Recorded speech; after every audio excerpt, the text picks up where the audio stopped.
Hey everyone, this is Josh here with Joonie. Week 14, I guess it is, for our 5K Invitational.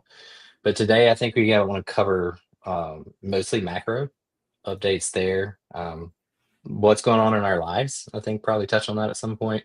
We haven't Mhm. talked in, what has it been? Probably like a month and a half now since we did our last live stream. I think it was like week 8 or so And a for lot the has happened. Invitational. Yeah, a Mhm. lot has changed in the market in general since then. Um, but first, I'm gonna throw up our. We'll just start with the 5K updates, and then we'll talk Let's do it. about personal portfolios and all of that good stuff. But right now, we haven't been too active. I know the last week or so, Junie, you opened and closed a few trades. Mhm. Do you want to tell us about the NVIDIA hood and I get that wow MSTR blast from the past? Yeah, dude. So I have been trying to find any opportunity where I feel like I have an edge, and um I've been trading a hood a lot. I mean, a lot. It's like my main sort of stock that I'm trading right now. I have about like how many shares do I have? 2,500 shares that I'm actively trading. Like, this isn't like old money, rich money sitting in a portfolio growing. This is like me actively trading in and out, basically 2,500 shares. And in these moments where I'm like trading my covered calls and um, sort of like getting the groove of things and making sure I collect a premium, I do find opportunities where Robinhood has gone down like maybe like 4 days in a row, and then it just increases the chances of we're also used to Robinhood just, like, going up 8% in a day, and it's kinda like nothing. I think Right. what we've experienced in the last few weeks is that we also remember now that Robinhood could go down 8%, and it's like nothing. Yeah. So, we have enough of those, like, -8% days into another -3% day, then it just gets more and more ripe for one of those, like, big giant, um, call plays to work, and so I started trying to time it, um, and I got lucky with a few of them. Right? At the end of the day, I'm just looking for MACDs to cross over or maybe an EMA sort of bounce. Um, but what I've also found that works for me is for my NVIDIA long puts and my MicroStrategy long calls. These were both trades opened by using the Otter Flow tool. So, like, Trade Otter now has institutional flow trading, which is something that I wanted to implement for a long time, but I also wanted to like implement it in a way where I find it useful for most people. Right now, this is just like the of version one of the tool, but I want it to be very obvious, in that like I don't want people to have to like that like meme of that dude with math equations going over his face and him trying to like analyze and figure something out. I Right. want to build this in a way where new people that want institutional flow presented to them in a simple way where they can understand, okay, stock go up, long call here, stock go down, long put here, or yeah. And then that's what I basically did for my first two institutional flow trades. I put notes in for my MicroStrategy call that I saw like bearish flow on the, or sorry, bullish flow for the MicroStrategy and bearish flow in the NVIDIA long put. And it's working. Like, I'm finding tricks on how to interpret flow, and I want to actually create content to teach people how to read flow, but then also just present it much better than I have version one here. This is just for the displaying Right. it rather because I just got this feature done, so I just want to increment it from here. But No, it's it's pretty really good. fun. Yeah. Yeah. It's cool to look at, if nothing else. Like just to get a bigger picture of like what some whale might be doing. Like you have here, obviously, you have, what is flow, and you stated it's like smart money, like hedge funds, like people who are really going to move the market. And if you see Mhm. like one of those big trades come through, it does like that is one way to trade things, right? You just follow. You follow Yeah. someone else that's making a large bet on direction, up or down on a particular stock. Yeah, and to speak It's to that, it's like Poly Market, I feel like has even gotten huge, since we've been talking. Like, there's just been a lot of Poly Market scandals. There's that one, or no, honestly, 2 bets from that Google employee that we don't know is actually from Google, but they bet that right. Gemini 3 was gonna come out like the next day or the next Yeah. week. Um, Insider. It's like insider trading, right? I mean, it's the same yeah, thing. You're just trading on information for an event that's may or may cor not happen. correct, and that's how I think about institutional flow now. I used to look at it on X, and I used to be like, "Oh, maybe this isn't real." But just seeing that my first 2 trades with it work out, I'm like, "Okay, there's definitely something here," and I'm excited to use it more. And those are what, Talk like uh, almost 1K on both of those trades, right? yeah, it And could they have been were like, honestly it's more pretty had I held. good. Yeah. Yeah, You just sat in it. mhm. Yeah. But the long put though, I Ooh, didn't use the they flow. got you. Yeah, Are you I talking about didn't this use the top little one? flow tool. I was just in my Uh, emotions. I was like, "Oh, dude, that video is gonna go keep you getting a going little down." getting overconfident. Yeah. No, honestly, Yeah. that's what it Yeah. is. Yeah, that's Dude, it what it happens was. to I was me. Yeah. mhm. You get a You couple of can't beat winners in it. a row, then it's like, I'm gonna push it, and then you get got. Yeah, it's so stupid. I'm so stupid because I should not have, opened that quantity, for a long put entry. Like, I think in my usual, like, 20 delta sort of play, I'm supposed to open 10, and that would have made this loss in half, which would be in line with, like, breaking even with one of my Right. wins. But Right. you're so right, dude. It is just the overconfidence, it's the ego. You get a few right, you feel hot, but it doesn't mean anything in the Yeah. stock market world. Mhm. Yeah, I did the same thing last week, actually. I was up in my long like, my personal portfolio. I think I was up like $47,000 in like a Holy week and moly. in like a week and a half, and I got cute, and I was trying to trade, like, intraday swings on SPX with options, Uh-huh. and I lost like 20K in 10 minutes doing that. Wow. Yeah. Yeah, Yeah, that SPX was is cool. Yeah, That's the big boy stock. That's what the big yeah. boys trade, as when I think of SPX, I'm like, "Damn, you're a pro if you trade in this stuff." No, I clearly did not. Well, I was also doing, like, 1 day to expiry, so that's why it happened so fast. Oh, wow, okay. But, like, Okay, everything okay. had been going so well, and I got in my own head, kinda like Mhm. you with your trade, and I'm like, "Oh, I know what this is gonna do. I'm Right. under here," and it, like, immediately went against me, and I was like, Ah, "Alright, cool, I'm out." Minus yeah. 50% Yeah, out. alright, cool. Yeah, Such a guy thing, like, yeah, something devastating. "Alright, I'm out." yeah, Alright, pretty yeah, much. that's cool. Yeah, that's Well, cool, I that's cool. live to fight another day. Yes, sir. So yeah, your trades have been pretty good. Like, I haven't done much. I took a pretty big L on almost the exact same size L on this Novo trade, and Mhm. mine was just FDA. They're supposed to get approval sometime this month, so I did for their oral formulation weight loss drugs, so they Ye would be the first to market for the oral. Uh-huh. Um, but then their Lilly news came out that the FDA pretty much fast tracked their oral and like Wait, for explain that approval. real quick. So Novo is supposed to be the first one to market, but then you said the FDA is supposed to do something, but So who's they fast tracked Lilly's for Oh! March. Like, it's not approved yet, but they moved up the timeline. So even if Novo gets approval this month, that means they only get like 3 months where they're the only one who has an oral out. It's like whatever, like, market share they were gonna get by being the Uh-huh. first, like, the FDA just squashed it by fast tracking Lilly's oral. And it's weird to me because it's like, I wonder how much of that is Lilly is a US company and Novo is a EU company, and the FDA is, like, showing some favoritism to the American company. Like, it's so weird. Um, Is it? so Is it they weird? might I mean, Is so it weird? it was weird for my trade. It Yeah, didn't work sure. out for me. Yeah, And I don't yeah, even yeah. honestly, I stopped looking at it. I don't even know what Novo is at right now. It just made me so sick. I have, like, all the space stocks on my screen right now.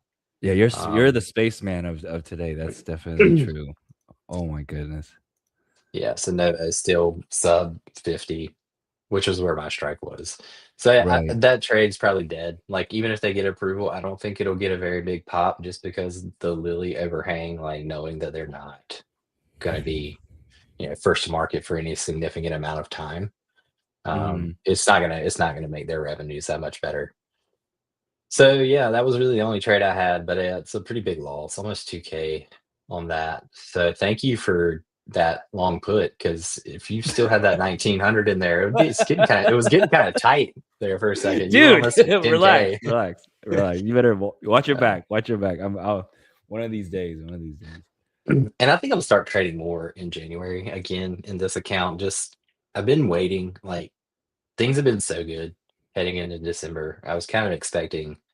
And we got a little pullback in the market, and some of the really high beta names got like smacked Oh yeah. hard in Yep. early December. Like, Yep.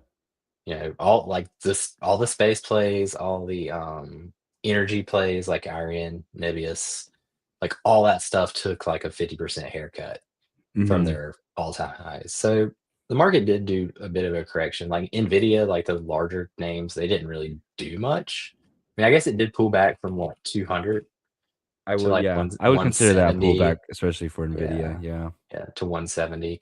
Mhm. But now it's right back up to 183. So Correct. can't I keep a good stock down. what's your thought process on Nvidia right now? I'm reading as much as I can. I'm not subscribed yet. Well, I don't know if I subscribe. We'll see. But Michael Burry has an interesting take on Nvidia right now, talking about how the efficiency of how we use power or Right. compute is more important than the compute itself. And he frequently, very frequently, shares the chart of that China is building more and The more energy energy. chart. Hmm. Yeah. Hmm. I think Elon has shared that a couple of times too. Let me see if I can find Yeah. that chart you're talking about. How is your X yellow? How are you doing that? If you go into settings, you can like, You can toggle the color, yeah, you can change the color. dude. So yeah, here you go, dude. It's like all China, or over Yeah. 50% China in like every meaningful category. It's mostly China. Yeah. So China is also subsidizing data centers that are built in China by Chinese to that use Chinese chips. Have you heard that too? Where Yes. Nvidia's exports have been affected because China's no longer, well, I mean, to some degree, I'm sure that they're still consuming them, but Yeah, they like, definitely will. yeah, They're that's trying to back their own, like their own companies kind of thing, their own, like, they're right. trying to keep it in-house, so to speak, for the country. Mhm. And I mean, they said they straight up came out and said after Trump was like, we'll let them, Nvidia start selling H200 chips again. China was like, well, we don't necessarily want to buy them. Mhm. So it's like, okay, cool. So I don't know. You're the Nvidia guy. I feel like you have a better like track on the vibes around that Yeah. I company. think I think Nvidia right now is no longer, it's so sad, I feel like, is it 2 years ago now? 2020, late 2023, and then through 2024, I feel like you were really championing Hood, and I promise this will circle back, but you were really championing Robinhood, and you were Right. doing such a good job. You sucked me into the Robinhood world, and that translated into a lot of money. It's ridiculous. Before that, I was very heavily invested into Nvidia. I would sling around like thousands of shares of Nvidia, and I'd feel very comfortable, because good tech, good company, good CEO. Nothing. They're on a great free cash flow. Debt was manageable, and it was just growing, growing, growing. They announced a dividend. That's awesome. There was like nothing that could stop Nvidia. But now that like I feel like honestly, Nvidia has like fast tracked everyone's ability of learning what geopolitics are.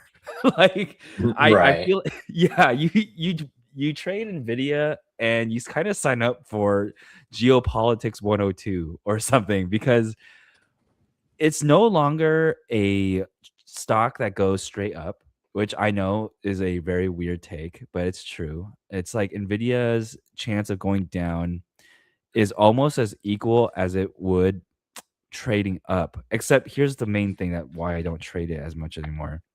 It's that um Nvidia's premiums really suck Yeah. for how much you have to put in and then where it can go. Like Nvidia's not gonna go up 20% in a day, right? Not anymore, right? Yeah. Right.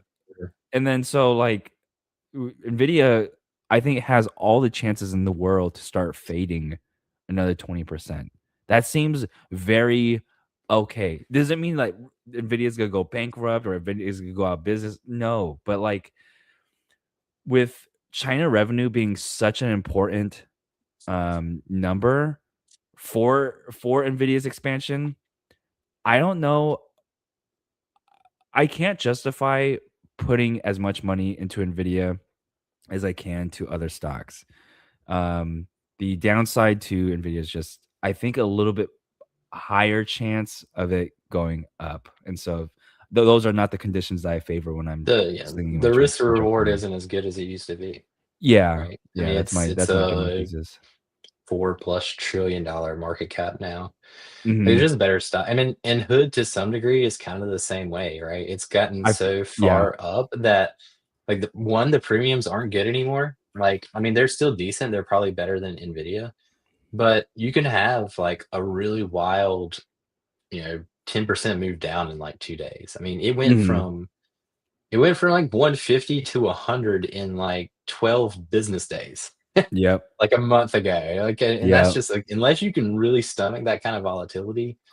Um, yeah, I feel like the downside up here like is more likely than it going up another 50%. It's very similar Mhm. to what you're saying about Nvidia.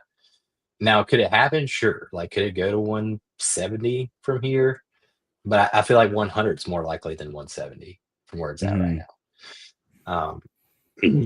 They have a lot of catalysts, right? They have in Nvidia too. So this thing also about Nvidia, like they're already dominant in the market. I feel like the only thing that could happen now is losing market share, whether it's to TPUs instead of people, like Meta's buying the TPUs now instead of the GPUs from Nvidia. Um, Mhm. like the Trainium, people are doing contracts now with Amazon instead of Nvidia because I mean the chips are cheaper and they can get them to do pretty much the same thing. Like I Yeah. realize that GPUs will always like have a place, but I think their market share and to your point on China, with China trying to use Chinese companies subsidizing it in China, Yeah. like that market that they had like a stranglehold on is getting softer. Mhm. Um, like I mean I don't think Nvidia's going anywhere. I don't see it. Like, is it going to double and go to 300 from here? Yeah. Like Yeah. there's so many other stocks that I think could double from where they're at now. I just before Nvidia will ever double again. Mhm. So if you're going to invest for like in something for the next 10 years that you think is going to double, it's probably not Nvidia. Like if you wanted I to happen sooner rather than later. Correct. I think that because quantitative tightening just ended too, and we'll see when quantitative easing starts, but there should just be more and more money put back into the market as well, because we're in a rate cutting cycle. People are gonna think twice about going for that bond or think twice about keeping their money in that like high yield saving account for another like few more months, and we should start seeing money Mm. just being put back into the market. I wonder where people will gravitate towards. That is a number that I'm pretty interested in. Um, Dude, but how yeah, could maybe people. you talking about bonds? Do they are like look at TLT, the Uh-huh. 20-year. Oh my Like goodness. people were expecting this to be like once the rate cutting cycle started to happen, people were Uh-huh. banking on this thing going back up to like 120, and it just hasn't. Like the 10-year is still at 4.2%. Yeah, what do you In think s- about in that? s- spite of us cutting. It's Yeah. honestly, it's kind of concerning. Uh-huh. Like, I don't like that it's doing this thing. Like, That's like a how low are trust environment, right? Like, the low yeah. trust in the government, and, that's why If you gold look, and silver have been spiking, right? yep, People are same choosing thing. metals instead Look of at bonds. this. Look at this gold chart. It looks like Nvidia. Like, I mean, Yeah. it's insane. Look at this thing. Yeah. And yeah, so people are like, you know, they're kind of ignoring the fact that we're cutting rates. Like, they still would rather be in these less volatile assets. Like, they're still getting their bond at 4% and their gold instead of buying, which obviously somebody's buying, Yeah. like high beta names. Cause I mean, like, look at Nebius is still up, what was it to start from $20 to $90. Mhm. Rocket Lab is the same thing. Like, these are all speculative high beta names that are, up 200% in the past year, and people were still buying them. So it's weird. It's really weird that gold is still performing well. The market is performing well at the same time. Yeah. Like, Where I don't you know how I feel about that, honestly.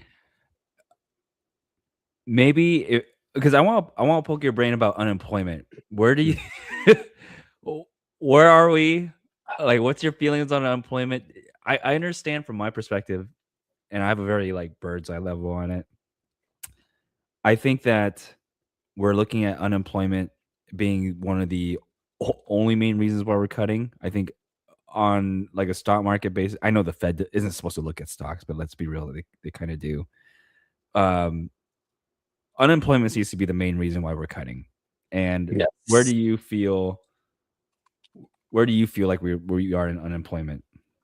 I think if you told people last year that unemployment was gonna be, what is it, 4.6% now, I think they'd been freaking the fuck out. Mm. Um, But because it's, like, been melting up sort of, we've been able to right, stomach it? pretty much. I think it's the rate of change. Like, if it had happened faster, people would be worrying, but I mean, you still look at it on a longer term. I mean, we're at 4.6. Yeah, it's as high as we've been since, let's see, since 2016. Like, it's almost as the highest point in the past decade. So that's kind of worrisome. Like, right, what if we usually the thesis was that once unemployment starts to take off, it usually doesn't stop. It's like once it goes from 4, 3.5, 4 to like 5, it usually Mhm. just keeps going. It accelerates. And so a year ago or a year and a half ago, whenever we came out of the bear market, we went from like the low threes to almost 4. And I remember that narrative in 2023 about, hey, once unemployment gets up over like 4.5, we're in trouble. And like, we're here now, and no one is like really that concerned about it. Like, nobody's talking. I think people are okay with it also because we have a lot of room to cut. Like, I would think if we took off over 5%, the Fed would like just smash rates down again to, I don't know, 1% or something Uh-huh. to get the economy going. Hmm. Yeah, I'm looking at somebody, the SPY chart for, you know, 2020. Oh, because that's 2008. I see. Because that's the market fading from, because in '08 the market crashed, unemployment spiked, and then we started fixing that as people started getting back on their into their chairs. Um, Let me see. yeah. Wow. Crazy makes a good point here about the younger part of the population being like higher unemployment. Some of that has Mhm, to do with AI, right? Taking entry level jobs. mhm. So I wonder, it would be curious to see the percentages of this, like by age, like demographically, like 20 to 25, 25 to 35. Uh-huh. I would think most people in their 30s, like you and I, probably are fine keeping their jobs right now, but like people who are coming out of college are having a really hard time finding a job. True. Yeah, I'd imagine, yeah, if you already have stuff on your resume, you're just way ahead of other people that just Right. don't. It's Yeah. so weird because it's like AI just makes you better at your job. Whereas if you don't have anything on your resume, AI is pretty much just taking your job. Mhm. Like the one that you could have. Wow. So you Let's think see. we're gonna cut next I think time? we're gonna keep, yeah, I think we're cutting in January. I think they're crazy to say that I thought it was crazy that there was ever any doubt that we were gonna cut in December. Like the Fed has been behind, in my opinion, the rate cutting cycle this whole time. Like I think they should have been doing it sooner. Like, Mhm. a year and a half ago when they started, I think they should have already been doing it like 6 months before that. So yeah, I think they'll keep cutting. I think we'll get 3 cuts next year instead of 2, Mhm. especially if unemployment, like, keeps just creeping. I mean, I wouldn't be shocked if we got near 5% unemployment if they don't do a 50 basis point sometime next year. Like, if we get over that threshold, like, because we pretty much be up 1.5% in, like, a year and a half off of, like, the all-time low for unemployment. Mhm. That's a pretty big increase, right? From 3.5 Yeah. to 5 is like a 50 to 60% increase in unemployment. Yeah, we have to think about how much money that translates into, companies that can refinance their huge millions and millions and millions of dollars of loans, and that can be salaries for a lot of people to be hired in like a fiscal quarter. Um, dude, I think right now software engineering is still very, very cold. It's definitely not like what it used to be. When people are like recruiters are still hitting up my LinkedIn, but it is maybe like twice a month, you know? When it used to be like every other day, there used to be like 2 or 3 messages in the inbox. Um, so I'm even with AI, it's sort of like, wow, you really need to have worked on something very, very relatable and something that's in an industry that's growing. There's no longer startups like zombie startups, what's what I call them, like startups that just kind of work on things that don't need to be done. Right now, it's like if you gotta be working on healthcare related stuff or AI related stuff. I think there's like no in Yeah. between, unless if you're at like a giant social media company. That's what it truly feels like right now. Right. No, yeah, Yeah. healthcare is always like a solid fixture. Like you don't have to worry about that too much. Yeah. Although, I don't know, I feel like AI will kind of work its way into that space too. Yeah.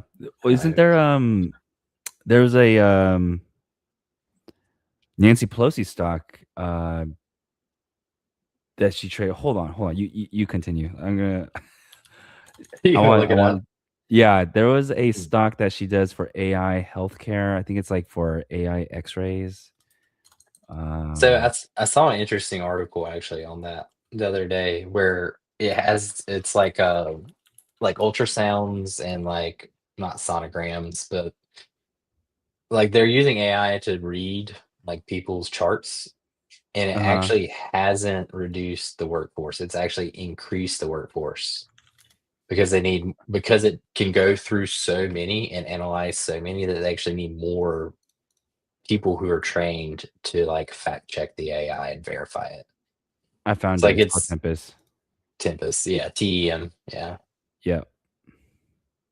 Somebody beat you to it. Oh, for real?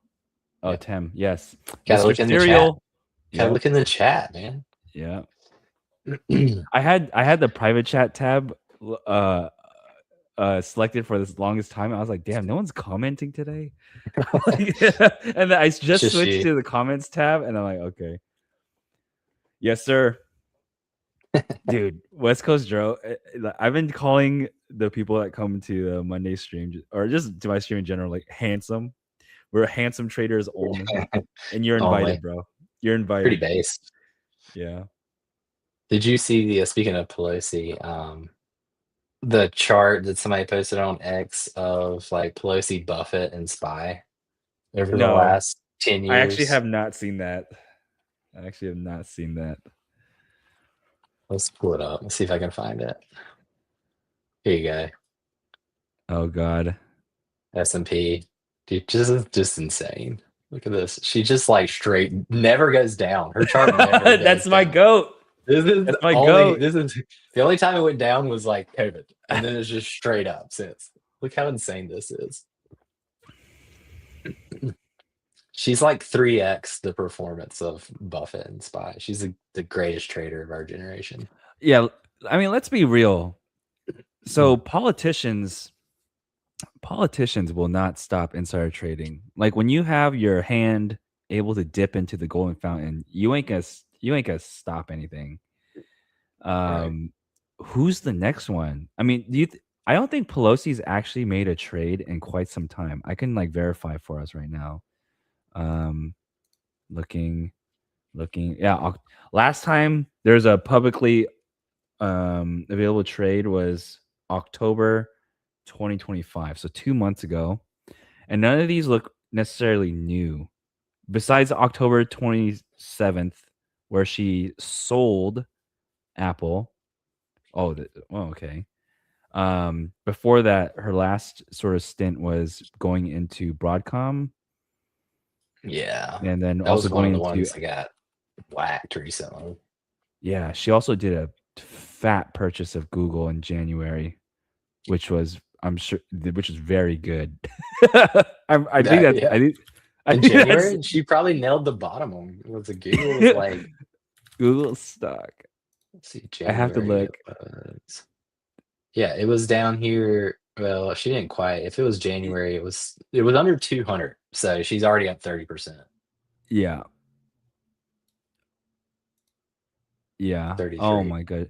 Well, I mean, let's be real. So it's like it's like Google is 310 now. Dude, this That's was a such an obvious buy. I didn't buy it. I did it, dude. I was just I think lazy. I I figured out traded it, but I never like bought to hold. right. I realized one of my flaws that when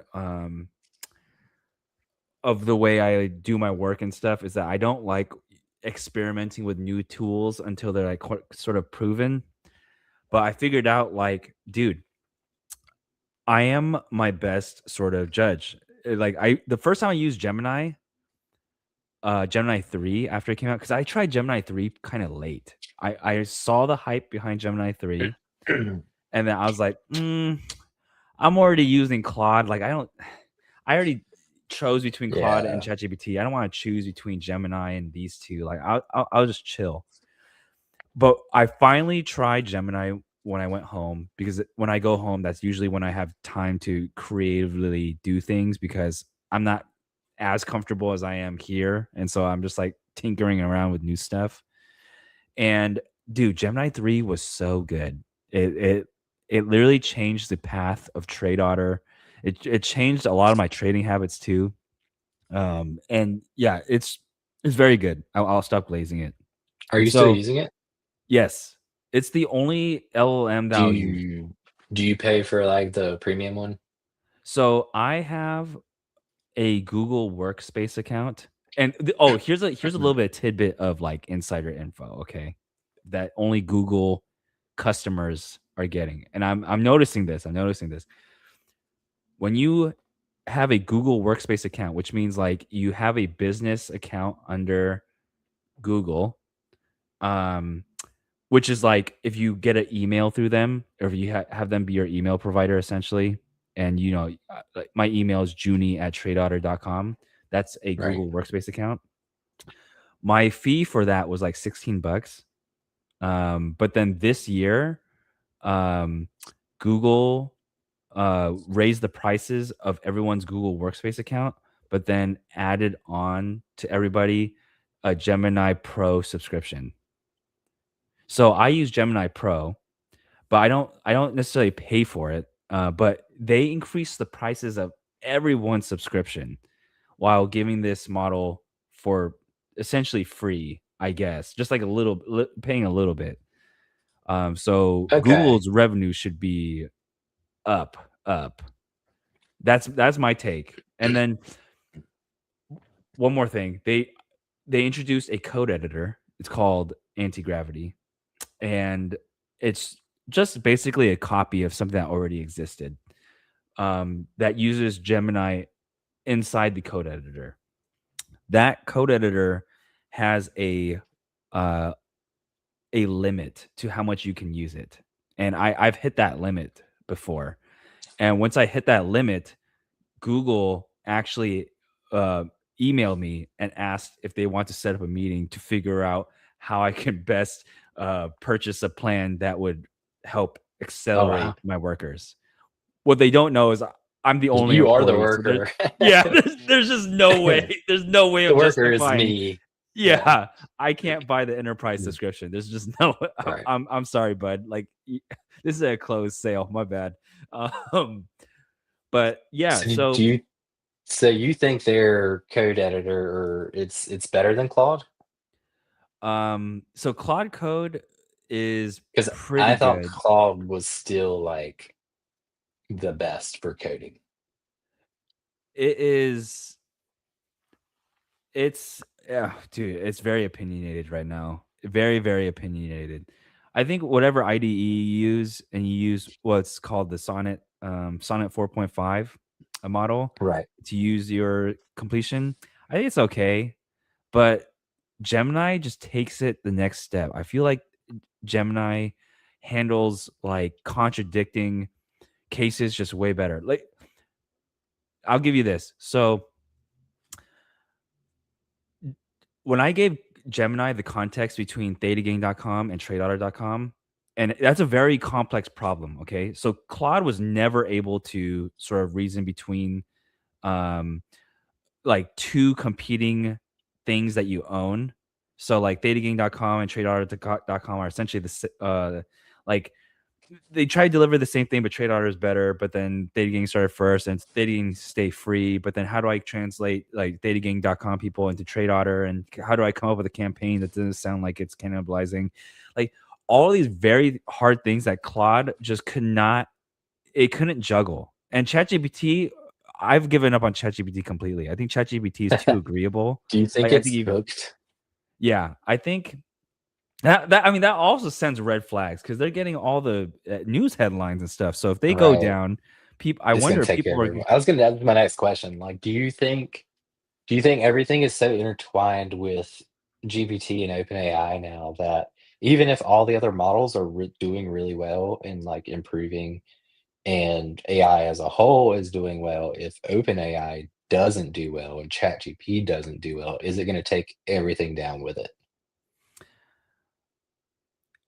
Oh, dude, I feel like OpenAI is just a little bit too big to fail. Where in that, like, they haven't necessarily started Mm. charging people yet, for beside anything besides subscriptions. They've been paying out for huge licensing fees, but OpenAI and ChatGPT has become like a brand name of just like Kleenex for tissues.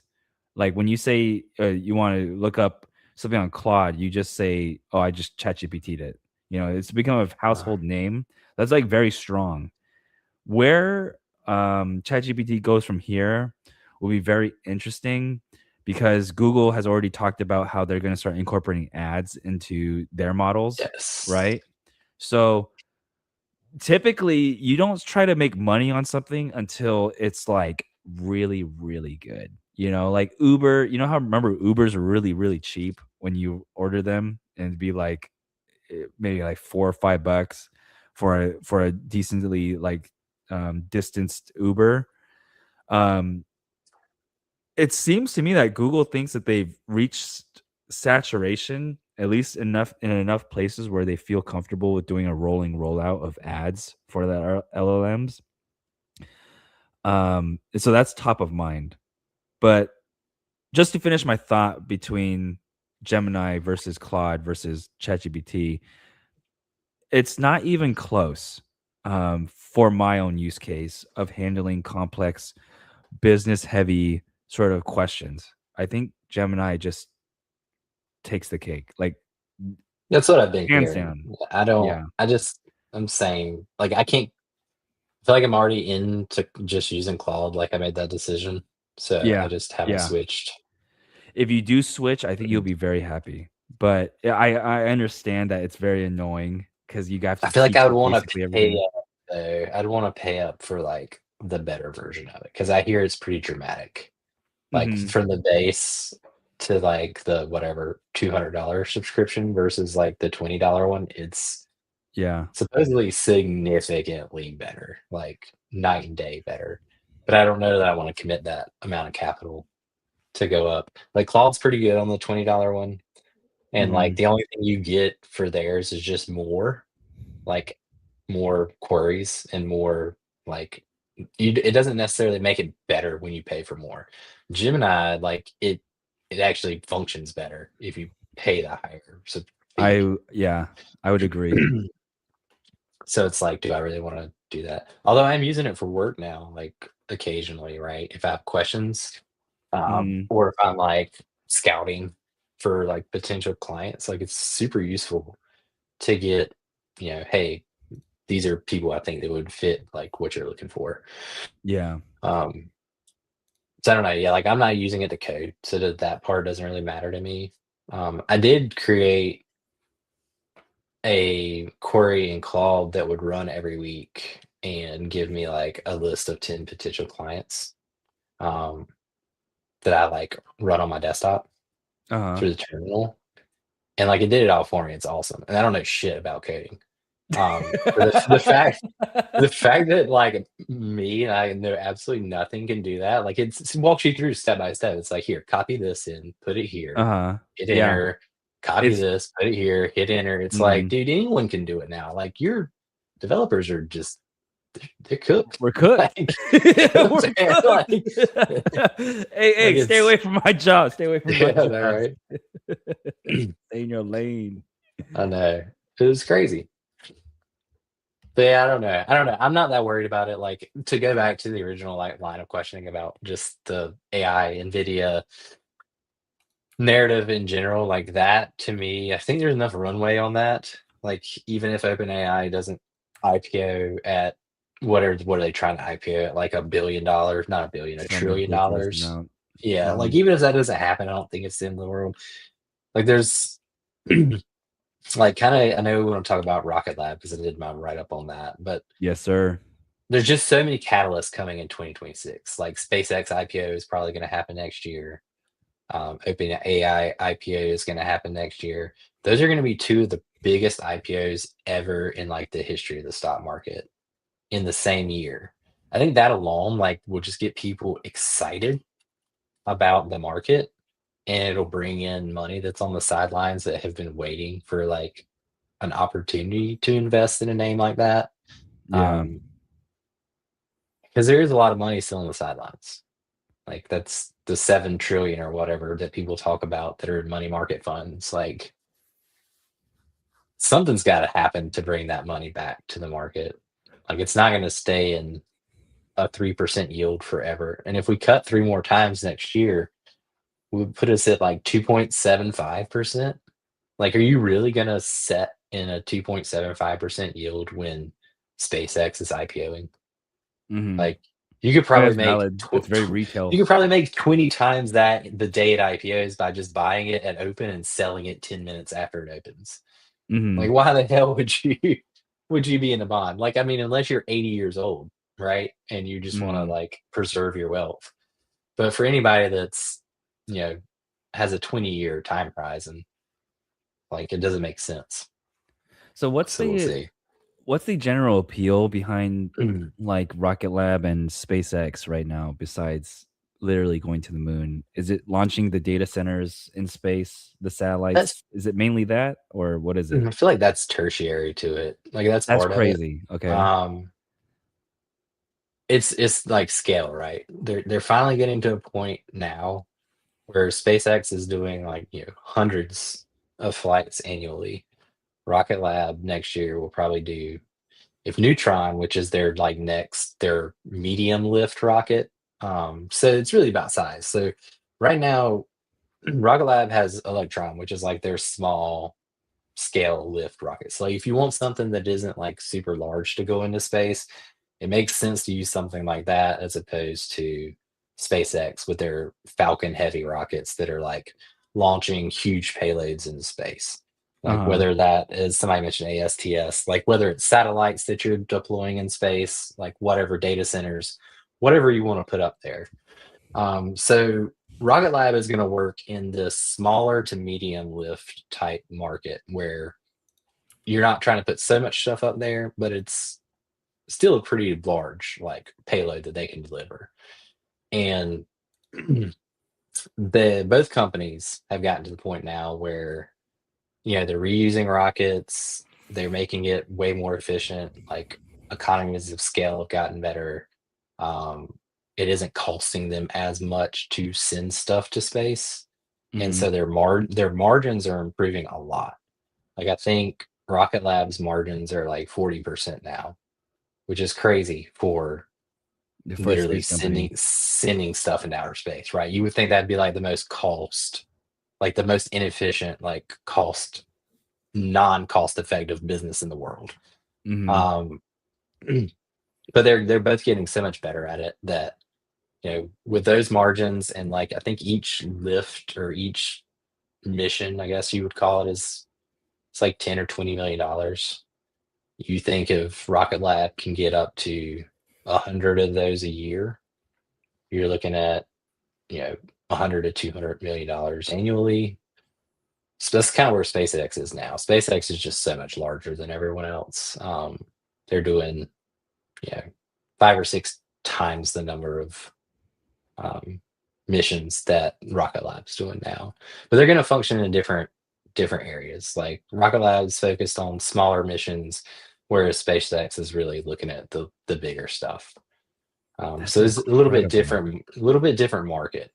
Like they're targeting a different market.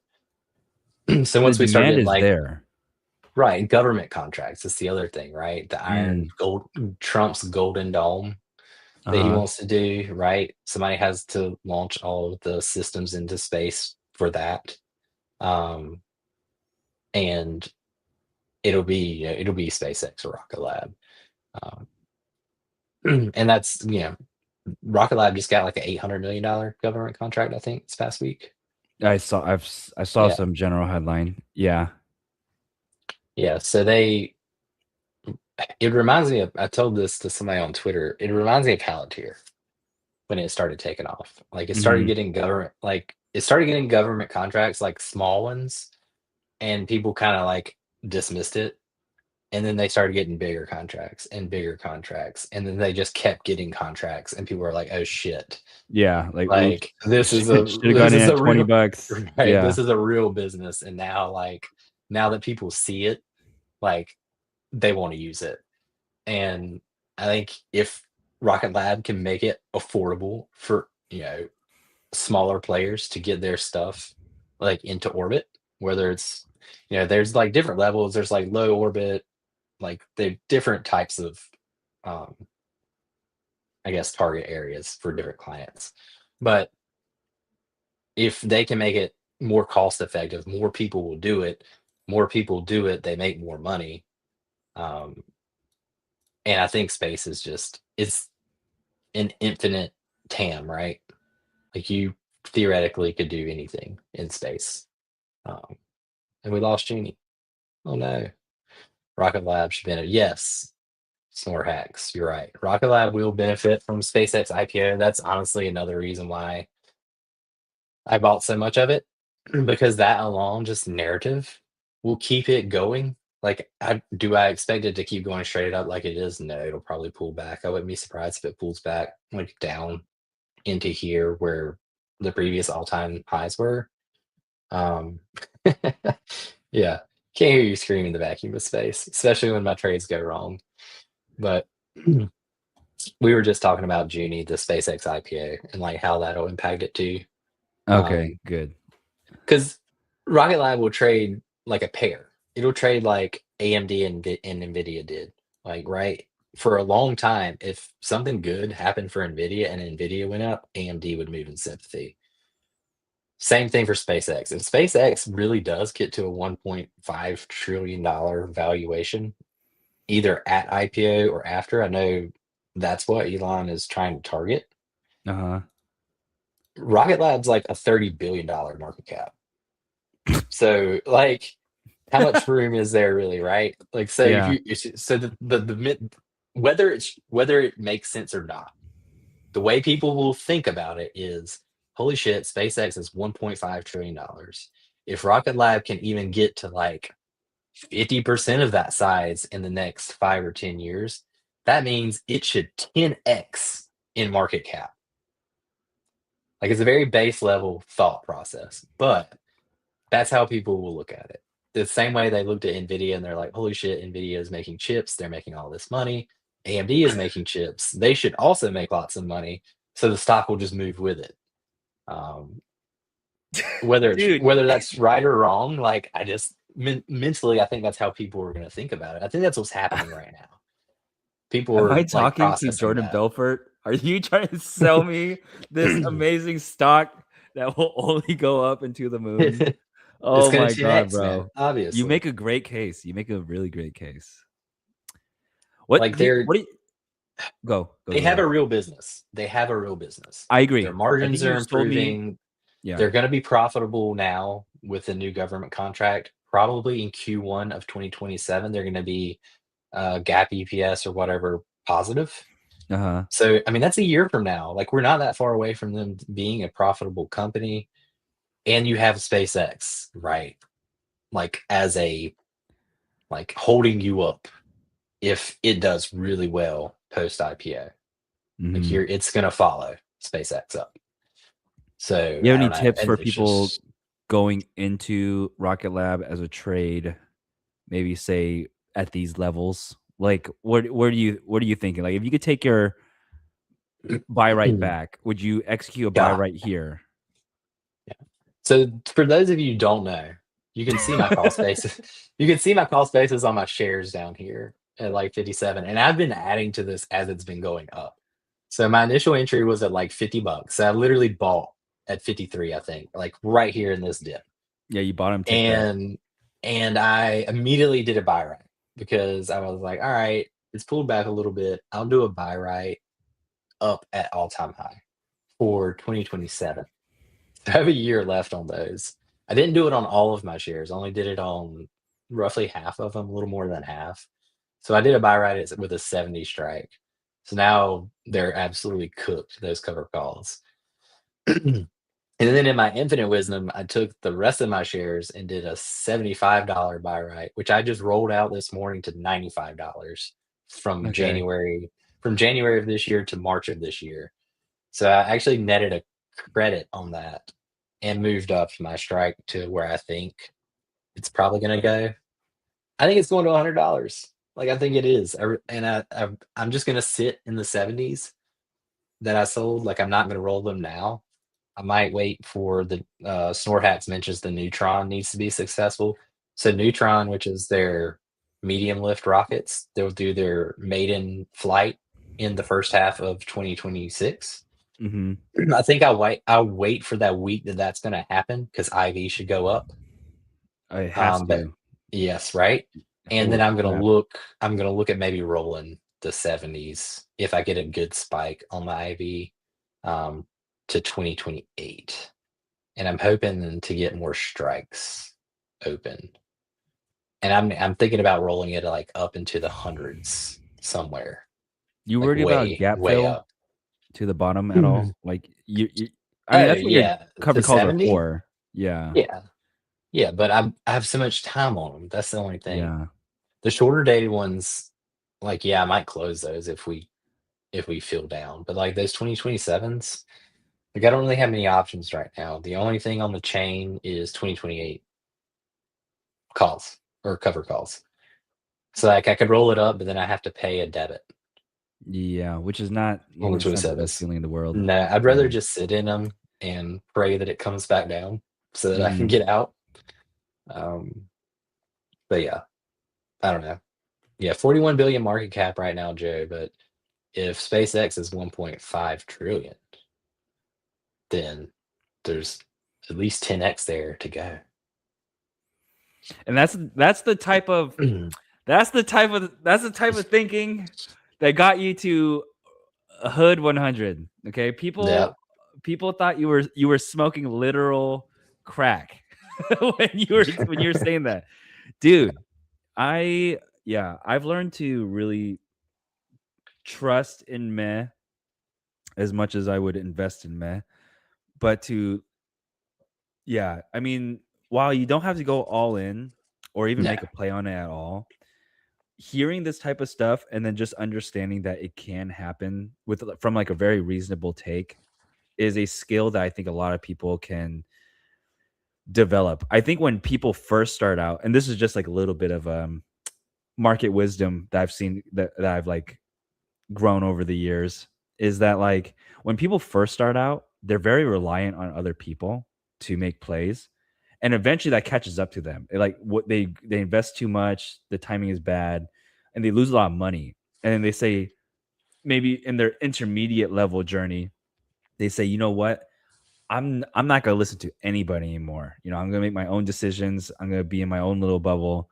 And that's okay too. But when you start to go from intermediate to like almost near advanced, you start hearing these takes like, okay, this can 10x from here, and this can go up to 100, whatever. You need to not write those off, but rather just use that as a key piece of information. Like someone that you trust thinks that this will go up a lot. You know, maybe you don't believe that it will 10x, but this person that you trust and watch, it thinks it's going to go up a lot. So you have to give it the respect that it deserves. And I think that's a skill that I developed very late in my trading career. I mean, my options trading career is what, like 6 years long. It's not that long, yeah, but when I was first starting out, you know, my origin story was sharing every trade and very isolated in a way where like I'm just trading because no one else is sharing their trades. It like really felt vindicating. But as I started trading with you especially in the, we traded for a long time. I think like starting like 2020 or 2021. 20, yeah, early 2021, probably late 2020, Yeah. maybe.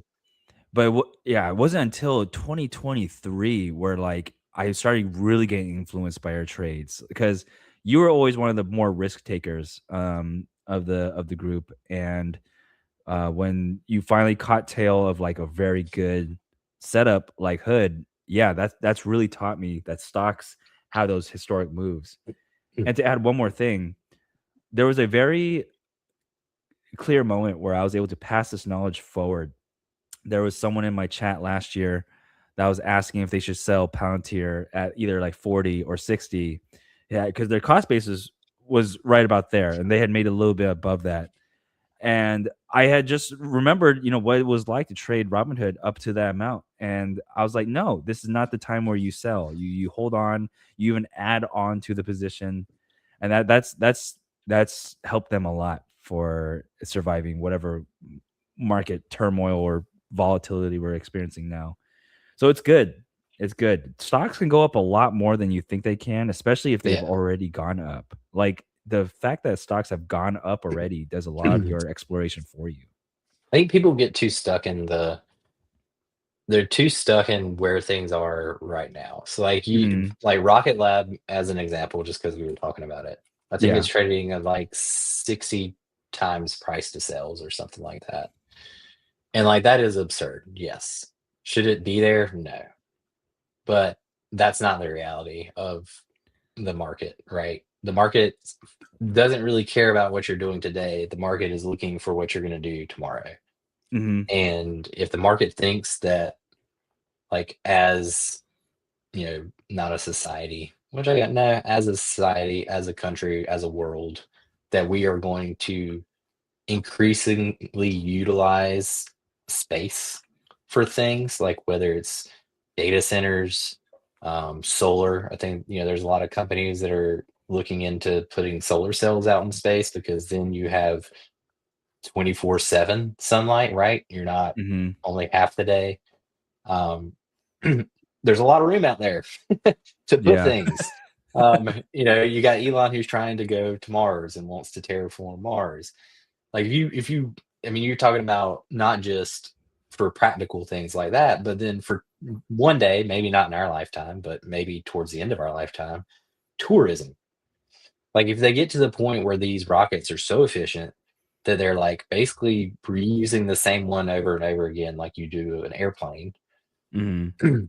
like you look at the cost of things, for SpaceX to do one of their missions 15 years ago, it would have cost like, I forget what Elon said, like many, many, many multiples times more expensive then than it is now.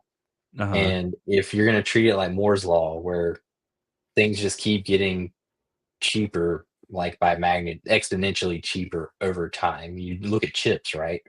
How Uh-huh. chips have just gotten smaller and more efficient, like by a fuck ton in the last 20 years.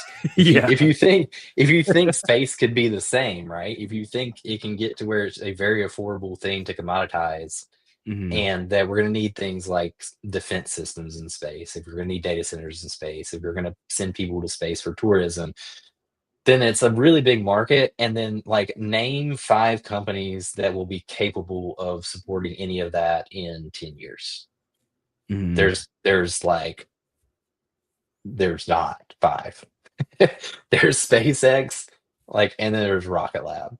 And Right. when SpaceX IPOs next year, those will be the only 2 public companies with any real, like, use case. So you're also trading on scarcity.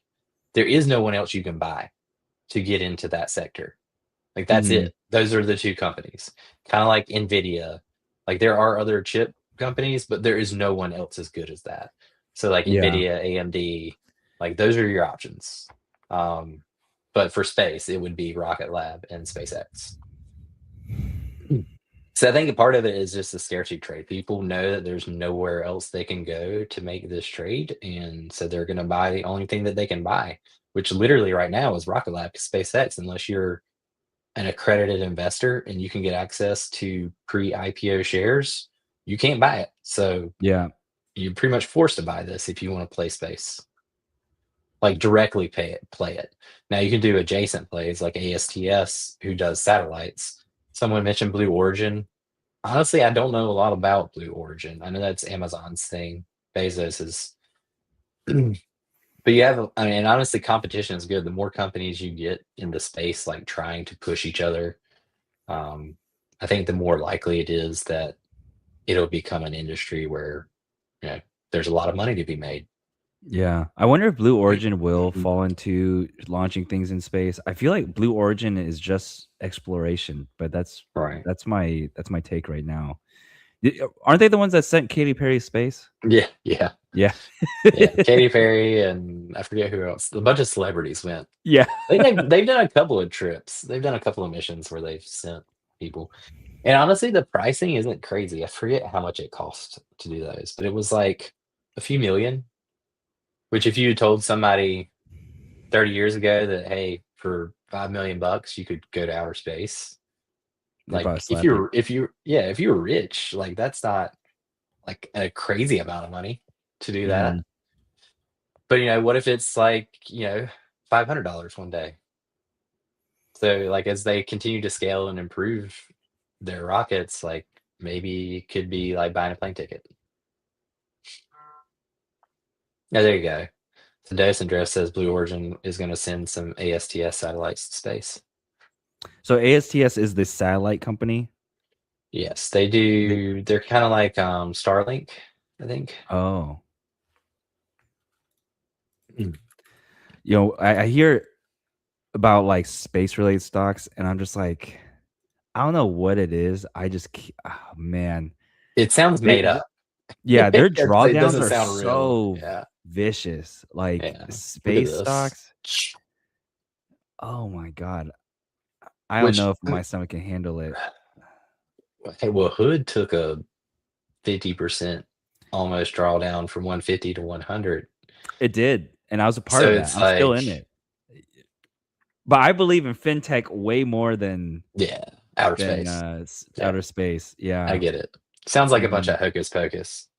It does, but I see the vision, though. I could respect Right. it. I'm probably gonna do a play on it, some space derivative in this week.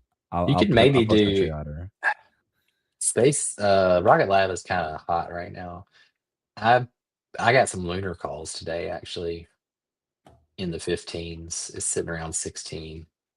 It is not. It's not even at all time highs like Rocket Lab is, but it What is does Lunar breaking do? out. I don't know.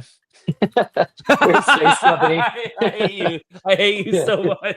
They're a space company. Somebody in the chat probably knows. Intuitive Machines. I forget what it is. Is an American They space exploration they company headquartered in Houston, Texas. they got a DARPA deal the other day, I think. A defense deal. So they're also like they have a actual product too. Oh, and they just like recently like IPO'd. I have their They were I can't remember. 2021. They were a SPAC, I think, maybe. Oh, that's why. Okay, that's why I see this. So 2023 they got Yeah. launched. See, this is has space and description by bam. Joking aside, there I did see I think Lunars is a legitimate company. But did you see Sidious Space this morning? No, It's what's the it's up ticker on this? SIDU. It S- was up. It's pulled back a little bit, but it's still up 100% today. Literally because it has space in the name. No other Sidis logic. Space awarded contract under Missile Defense Agency's Yeah. Shield IDIQ program. Is that hoopla or is that I don't know. I didn't look into the story. If you look at the all-time chart, it's just nothing but reverse splits for the last God? decade. Here's the all-time Market chart. cap of 81 million. Yeah, but it was 35 million yesterday. dude, dude. Okay. Yeah, Okay. You're in a joking mood. You're in a yeah. joking So mood today. if you want to You're right. if you want to be a real degenerate, get on Gemini and be like, hey, what are some micro cap space names that I can buy that haven't already popped, and just buy some of those and sell them tomorrow for 50%. Easy Oh my peasy. god. I hope your lunar plays work out. And your Rocket Lab, to be honest. I'll find an entry somewhere Yeah, on Rocket I would Lab. wait. I would wait. Yeah, I Yeah, think it'd definitely fill that gap just because it would be good to fall back and retest the previous all-time high level anyways, which as is the also support. yep, make it Yeah. support, and then if it holds, look to get in. But Hmm. yeah, Okay. I'm happy with my trade there. I know those 70s, maybe it'll come back next year sometime that That's I a can take fat the premium return, on even that. if you get called away. Like Oh, it is. yeah, you're That's why I'm good. thinking about just leaving it and just doing Yeah. nothing, I which would is really heavily hard for consider me. It that. is really hard for me to do that. Like, I I want to know. roll it, but like, because if it goes to 120 or something, then I'm just going to be like, oh, Jesus. Like, it's going to be so painful, but I'll Just also buy be the calls, sitting. man. Just buy the calls in Uh, some like responsible manner. Once you see that gap fill, or maybe you could ladder into them right now. Since you're so ahead on your covered calls, you could sacrifice some of the premium that you're in for to capture some delta on the way up. Um, Let me see. Yeah. you So don't have to stay still and hope. Is what I'm trying to get at.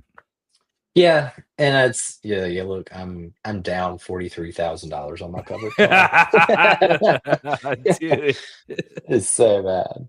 the Yeah, dark side it of hurt. covered calls. Yeah. Yeah, don't. This is when things can go wrong.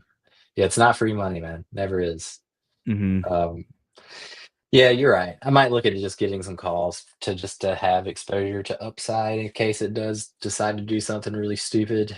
Yeah, I would heavily consider because you have a covered call. I'd probably do a call debit spread. So you would make money on the way up mm, towards expiration.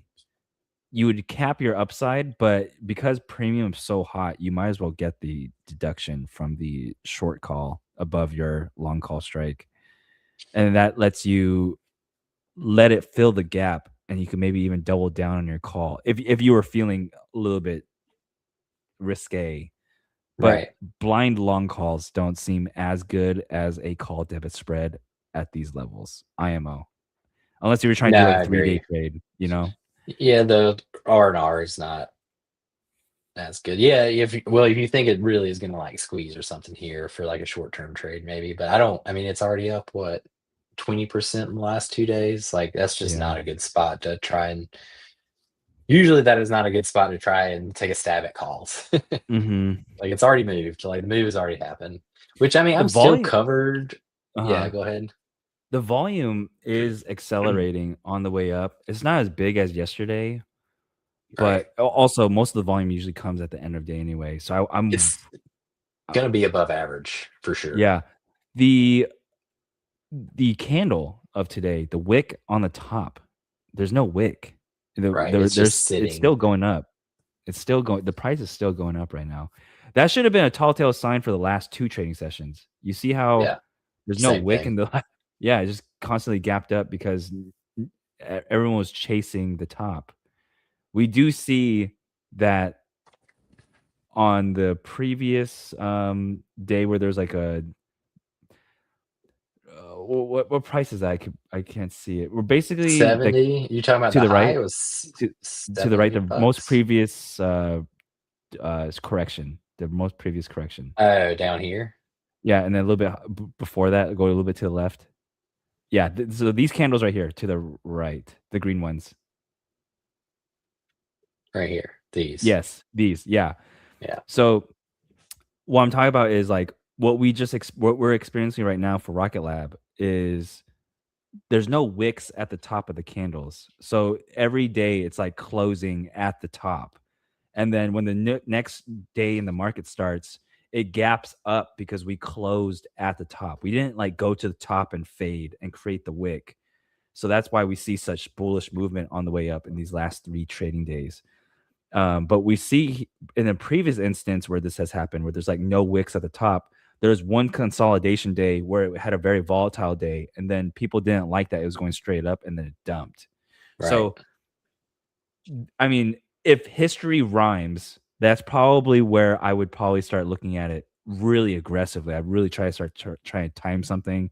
I'd be looking at the order flow tool, trying to see where institutions are going for that day, like all that stuff. Um, but yeah, I'm curious. I'm very curious. Um, I'm excited too. It seems like a good trade. It seems like a fun one. I'll probably make it some part of the 5K, my 5K, and then I'll take all the credit for it. Or maybe You made this? I'm setting you up for failure. It's Oh, gonna I know. crash I and know. just take your whole account out. This is the Hmm. biggest bait I've ever seen in my life. In my Yeah. life, bro. So blatant. It's Yeah, crazy. trust me, bro, trust me. No, but Okay. I think it is, yeah, Mm, I think it is fine. At these levels, it's definitely personally, it's too expensive. Like, when I sold my calls, I was thinking like a reasonable person. Like, if everything went well with the Neutron next year and uh-huh. if they turn profitable starting in 2027, my break even was like 86 bucks. I was like, that's a reasonable price at that point. Yeah. And none of those things have happened yet, and it's already almost to that level, which is Mhm. crazy. So it'll be interesting to see if it'll be sell the news too. Like, when they do have those events, like if Neutron does happen and it's fine, like maybe the market just sells the news. I wonder, Because yeah, it's already priced in at these levels. would you, say for example, Rocket Lab did go down. You think it'd be good to take the cover calls off and take Just the go take the naked on premium them. and then move the strike closer, or not strike closer, the date closer. Yes, Would that be a probably. move you would consider? Right? Like, instead of, like, moving consistently moving it out, like, if it did start fading, I think it would make more sense to capture more, uh you get your option gets more price sensitive with a shorter Right. date. So I'd imagine, like, if we started fading on Rocket Lab, it'd be probably a good thing to move your strike or your date And closer. yeah.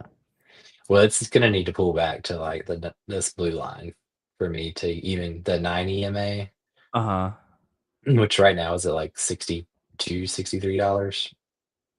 It would have to pull back to there for me to get out, like, break even probably. Yeah. And then I could think about maybe rolling them Because in. 'Cause you're in a really good spot right now. Like, you have to essentially mess up. Right. Like, you have to fat finger something or because I'm It's very just a jealous. long, it's Very good, 52 weeks very is very just a good. long time. Yeah, I mean, the Yeah, it premium is. on that trade was 52K, I think. Like, So it, roughly 25%. yeah. And Yeah, then the insane. upside from where I bought was, I don't know, what's 53 to 86? Like Uh, probably like 30-40%, Yeah, I think the net right? was like, it's just over six figures. Like to just do nothing Damn. for the year. Yeah, I kind of just want to do nothing. And if it goes to 150 or something, I'll just live with it. I don't know. That would be tough because if it did a move like that, then I would be missing out on, I don't know, what's that, like 50, another $60 of upside on the coverage that I have in 2027, or is 2,800 shares. So it's like a hundred, over 100K I'd miss out on. It's also free money. What I have now is free money at this point to just sit and Mm, wait. damn, It's like, dude. yeah, yeah. It's a good problem to have. Yeah, absolutely. It's I mean, it's it's the lobster is too buttery, steak is too juicy type problem. pretty much. Yeah. Okay. Did you have anything But, else for today? um, let me just quickly refresh this tab. Yeah, I guess I'll leave off with one thing. I get asked like what I particularly look for of when I think a good time is to put in more money. I've been looking at the Bitcoin price. If you want to pull up, just type into Will, Google BTC price. I got you. Oh, nice. So Bitcoin, I don't know if you've been keeping up with Bitcoin, but Bitcoin has been sort of Mm. being manipulated by what some people think is just Jane Street, just messing around with everybody. But Bitcoin has been getting faded really, really hard over the like last month. And so it will have rips of like how big is this? Like it will have like 8% like Hey, rises. like, yeah, like in like 10 minutes. Yeah. And Didn't then we have it'll one fade. yesterday where like, was it 2 days ago where it went up and then faded immediately in like Correct. 15 It's minutes? like Yeah. every day at like 10 or 11 Pacific that it happens. Um, and it's very blatant. And what I'm thinking is it's like someone's building a big position, some like a lot of bigger people are repositioning, but it's causing a lot of people to get liquidated. Like there are crypto people, especially retail, they are stupid. Like they are just some of the dumbest people I've ever met in my life. But they're funny and they make a lot of money, but they also lose a lot of money. But yeah, a lot of people are over leveraged in crypto. And so I'm just waiting until Bitcoin actually crosses 90K. The amount of times this week that Bitcoin has touched 90K, like 90 like Yeah. 90K and $46, something like that has been like insane. Um, It's but definitely a level. yeah, so I'm just waiting for Bitcoin to start trending up, and then I'm gonna slam the rest of my money in. Right now, I have 25% cash. I trade a roughly 400K portfolio. I have 100K cash right now that I'm just waiting for Bitcoin to sort of break out. Bitcoin breaks out, everyone gets back into Bitcoin. Everyone's hyped about Bitcoin. MicroStrategy and BMNR are no longer going to drag down the market because there's a lot of retail and a lot of traders in that too. It's just Yeah. like if Bitcoin went down and then there's just talks about like Michael Saylor and Tom Lee like blowing up. That's Well, it would have to go real low for Sailor to blow correct. up. Yeah. Correct. But it's just that's just the risk. Is like the headlines that come out and it just exacerbates the entire thing. But Bitcoin above that number eliminates the possibilities of those headlines. So I feel like Right. the risk reward is very, very good once Bitcoin is above and steadily growing from 90K. And I actually have that dedicated as one of my startup tabs in Chrome. It's like the first thing that pops up is Bitcoin price. So Do you put any credence to Tom Lee, I think, came out this week and said Bitcoin maybe to 60K or something like that. Dude, he's an ass. He's a total ass. I think he like says these things for the headlines.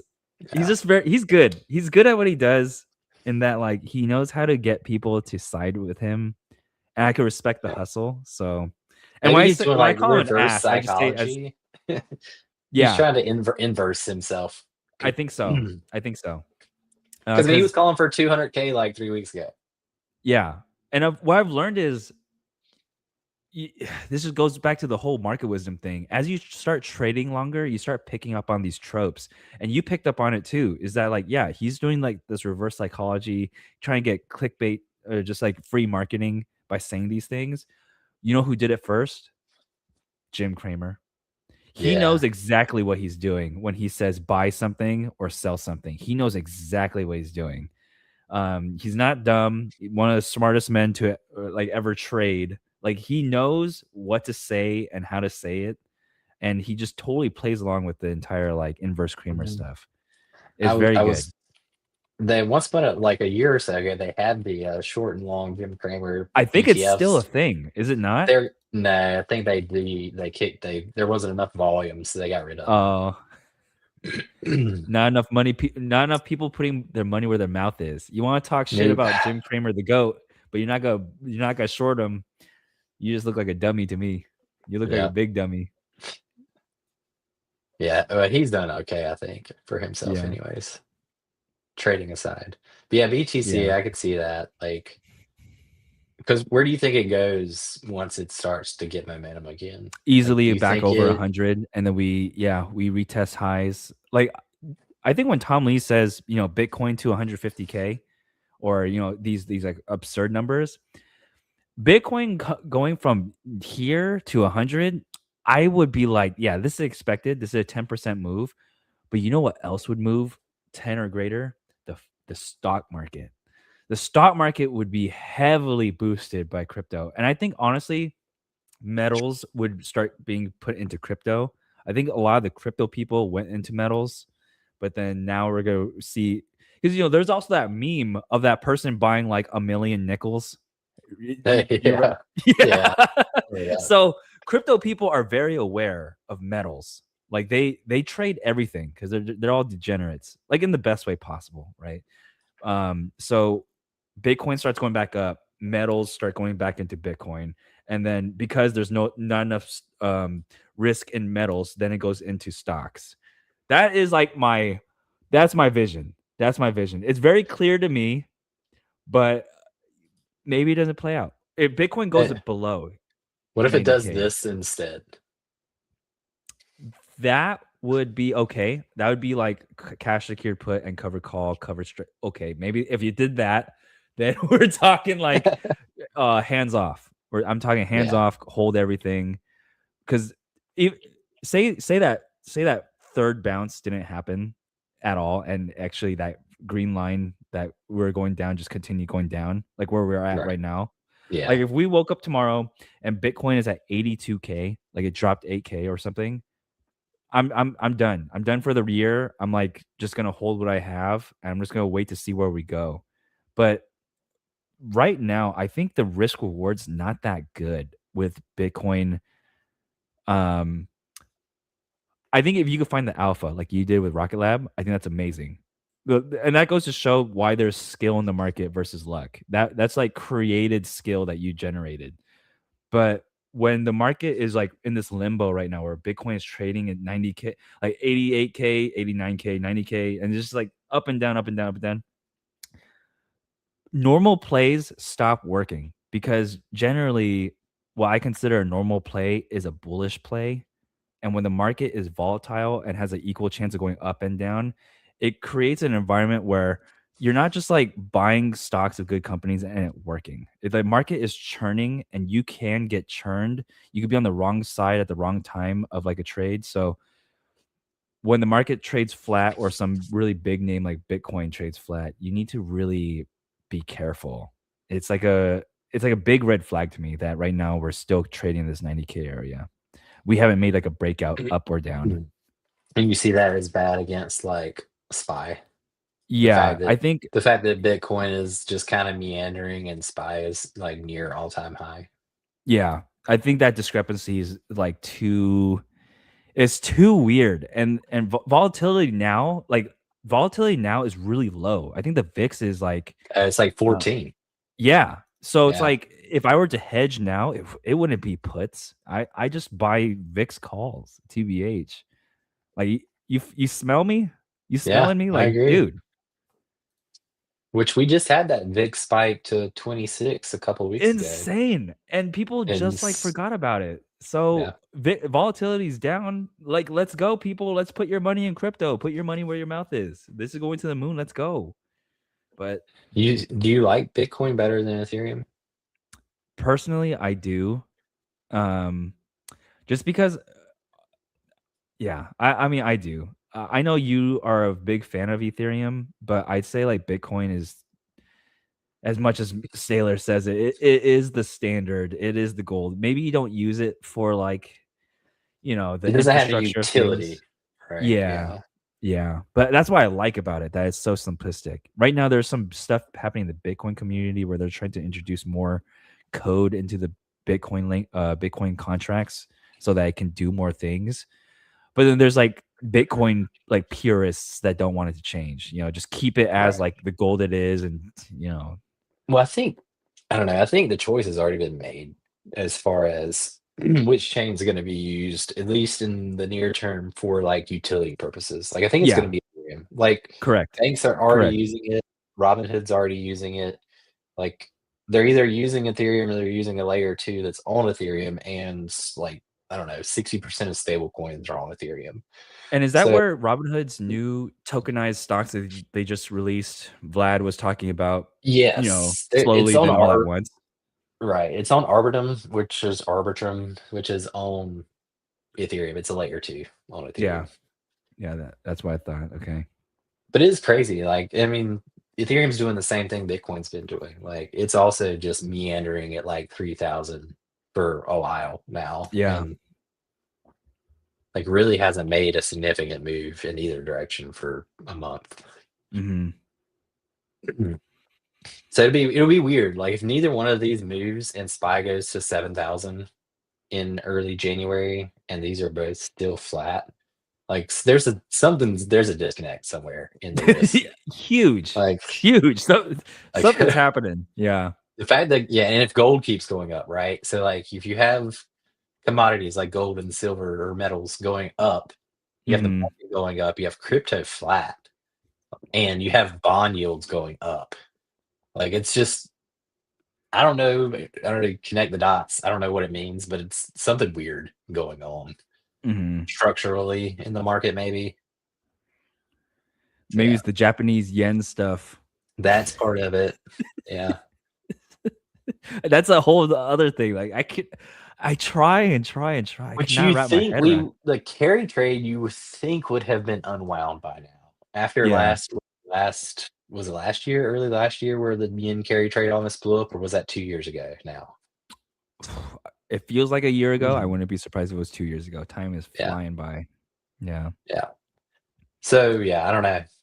I don't think we should Do be that worried you about Japan. do you have any closing thoughts? I guess that was my long-winded one, but do you have anything for the No, people?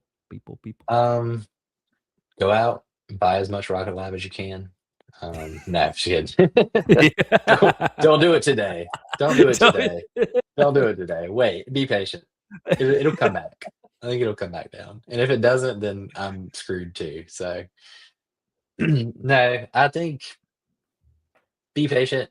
I think I was talking about earlier in my 5K account, I actually have been more patient.